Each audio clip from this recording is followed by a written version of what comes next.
Hello there, this is Retro Spirits Gaiden, and this is Snow Bros, Nick and Tom on Sega's Megadrive. I don't know which one's Nick and which one's Tom. I'm assuming, like Ant and Dec, they always stand Nick and Tom. Like Nick's always on the left, Tom's always on the right. Got the options here. Level is easy, player is 3, we've got a sound test, lovely. We didn't have the Sega logo when we booted up because Sega aren't publishing this game or indeed require anybody to have a license to publish a game. Here is an intro. Here's a Kabuki looking at a crystalline castle. Or is he? No, he's not. He's looking at these girls and these guys who are, I suppose, trying to impress the girls with their animation, which is not working. Their jaws drop as a massive sky bastard steals them and puts them in a pink cage. Take that, girls. You're coming with me. I'm Mr. Bloodshot Pointy Face. Look at him. He's like, I did a pattern so he's like half transparent. What impressive visual effects we have in the intro there. We don't really need an intro, but we got one, so that's cool. Snow Bros is a platform game where you, as one of the Snow Bros, one of these chunky little dudes with a fez, encapsulates what looks like little devils in snowballs and roll them to their death. Oh, you don't care about monkeys or devils, you just want them gone, like yesterday. These monkey things are kind of cool. I like the way they animate. I don't know what that green thing's supposed to be, but it breathes fire and it's incredibly threatening because of it. You can make the word snow by hitting those blue things, and snow gives you, I'm assuming, an extra life, because this is the first time I've played this version of the game to any length. It is on one of the Megadrive mini consoles, and I did used to play the arcade game back in the day, but this is the limited run re-release of the game. I guess it's officially licensed from Toaplan, but it is not officially licensed by Sega.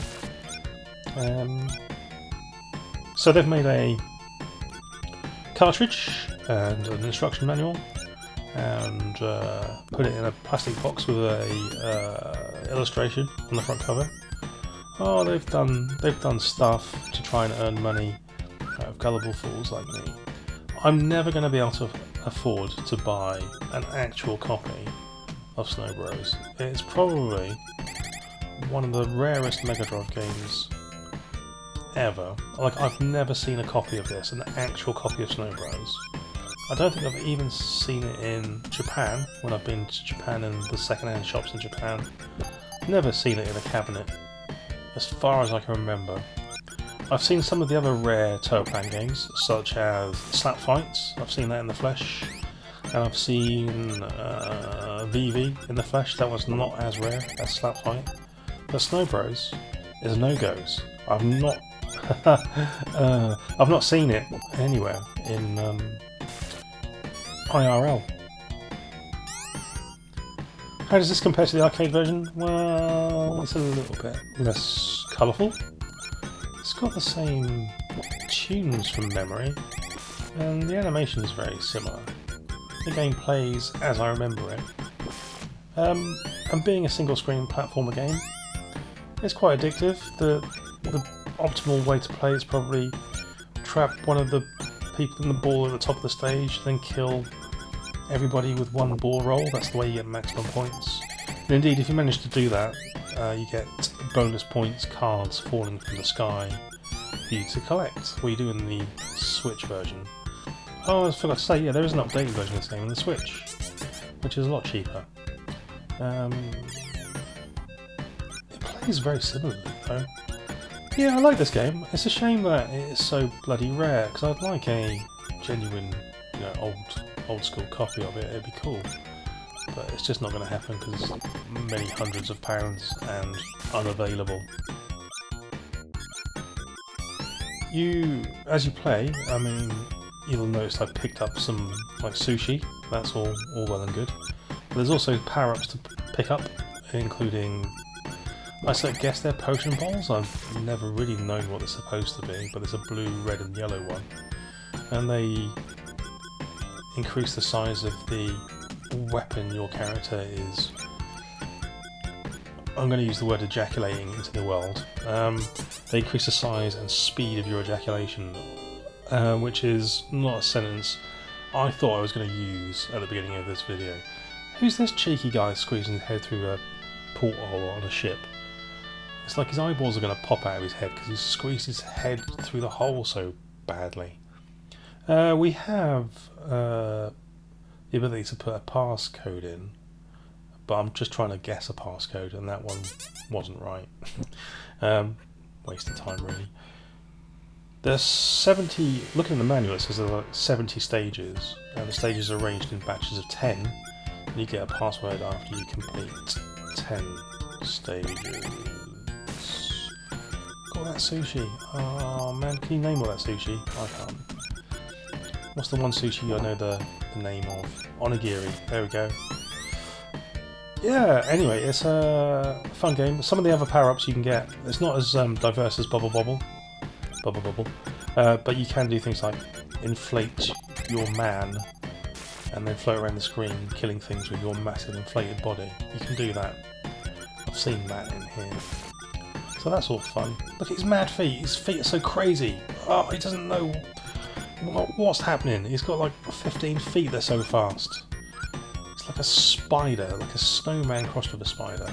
The pumpkin guy here who follows you around for taking too long is not as scary as Barrett and Von Blubber from Bubble Bobble, who has his own theme tune. The pumpkin guy didn't come onto a theme tune, he just kind of arrived and looked sort of slightly threatening, but then ran off in the opposite direction to where I was, whereas Baron Von Blubber in Bubble comes straight at your face. He wants to eat your face clean off your skull. That's how he rolls. This game isn't as good as Bubble Bobble,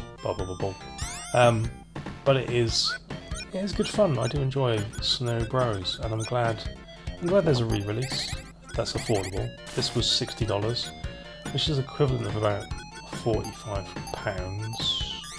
I guess. So it's kind of the price of a new release. I would say the quality of the actual item isn't brilliant for 45 quid, but beggars can't be choosers, can they? It's either buy a repro from AliExpress for like 3 quid, or get a limited run copy, which may or may not have some residual value in 10 years time, whereas the AliExpress one won't, or buy the Japanese version of the game, which is ultra rare and ridiculously expensive, and I'm not going to do that.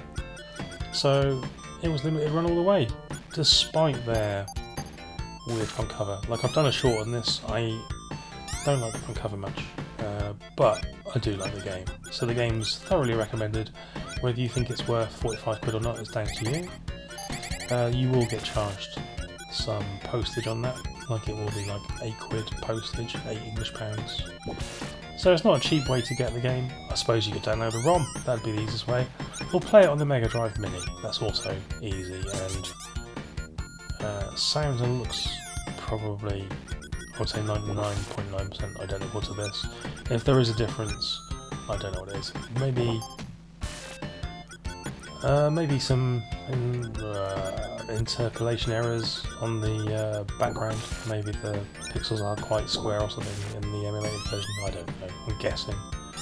I'm just trying to make myself feel better that I've spent 45 quid on something I've already got on a Megadrive Mini. But in my defence, I am an idiot. And on that bombshell, I bid you farewell, sir. Farewell.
You